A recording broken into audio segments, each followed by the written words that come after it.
일본 총리가 안 한 사과 했다는 한국 언론. 이명재 에디터. 윤석열 대통령과 기시다 일본 총리 간 7일 한일 정상회담에서 강제동원 등의 문제에 대한 일본 측의 사과는 없었다. 그러나 없었던 사과가 한국 언론의 지면에서는 있었던 일로 둔갑되고 있다. 일본 총리는 사과할 의사가 없는데 한국 언론이 그를 대신해 반성해주고 있는 것이다. 정상회담에 대해 시민사회를 비롯한 국민들 사이에는 거센 비난이 쏟아졌다. 일본의 호응은 고사하고 한마디의 사과 표명도 없는 빈손 회담이었다는 한일 역사 정의평화행동의 8일 성명이 이 같은 기류를 요약해주고 있다. 이 단체는 이번 회담의 관건은 정상회담에서 일본이 얼마나 진정성 있는 사죄와 반성을 보여줄 것인지에 대한 여부였으나 기시다 총리는 역사 인식과 관련된 역대 내각 입장을 전체적으로 계승하고 있다며 기존 일본 정부의 입장을 한 번 더 반복하는 데 그쳤다고 비판했다. 이 단체가 지적하고 있는 것처럼 역대 일본 내각의 입장들에는 전후 세대의 아이들에게 사과를 계속할 숙명을 지게 해서는 안 된다거나 한반도 불법 강점과 식민지배 책임과 일본군 성노예제를 부정한 2015년 아베 담화와 강제동원을 부정한 2021년 스가 정부의 가계 결정도 포함돼 있다.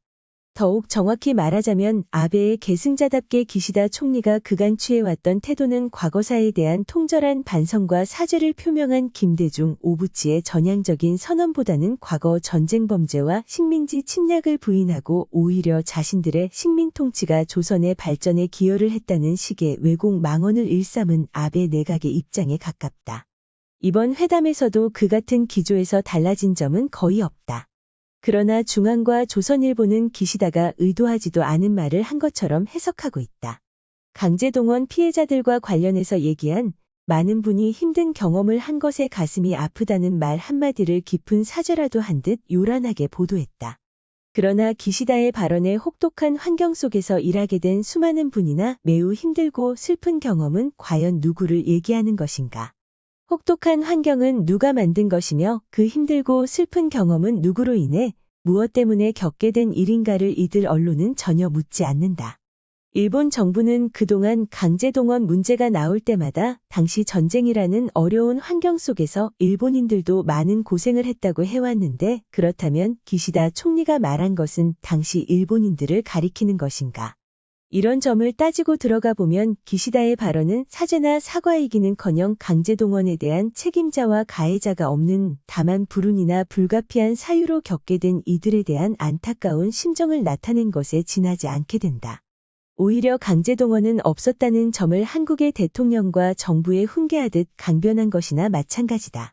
그나마 이런 정도의 말도 일본 정부가 아닌 총리의 개인적 심정임을 전제로 하고 나온 것이었다.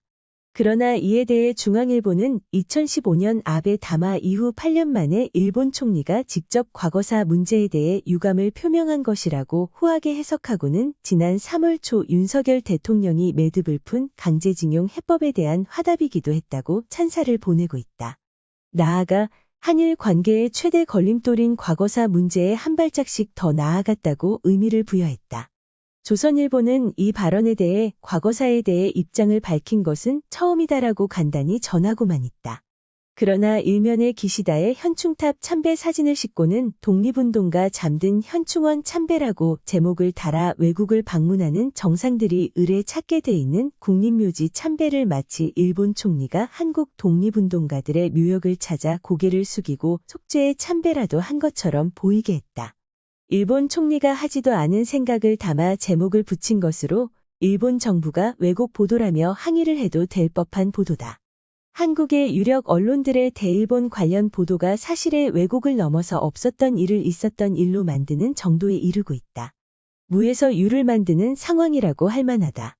중앙일보의 보도에 따르면 윤 대통령은 한국이 먼저 여기에 대해 꺼내거나 요구한 바가 없는데 먼저 진정성 있는 입장을 보여줘서 감사하다고 했다고 대통령실 고위 관계자의 말을 빌어 전하고 있다.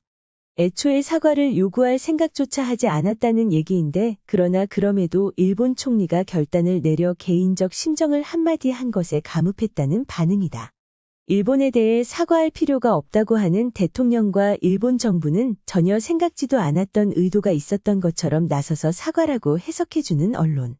사과할 의사가 없는 일본 정부의 잘못된 발언을 한국의 대통령과 언론이 지켜주고 있는 것을 넘어서 없는 사과를 있었던 일로 만들고 있다. 대통령과 언론이 서로 끌어주고 밀어주는 대일 굴종 공조가 시간이 지날수록 새로운 경지를 열어 보이고 있다.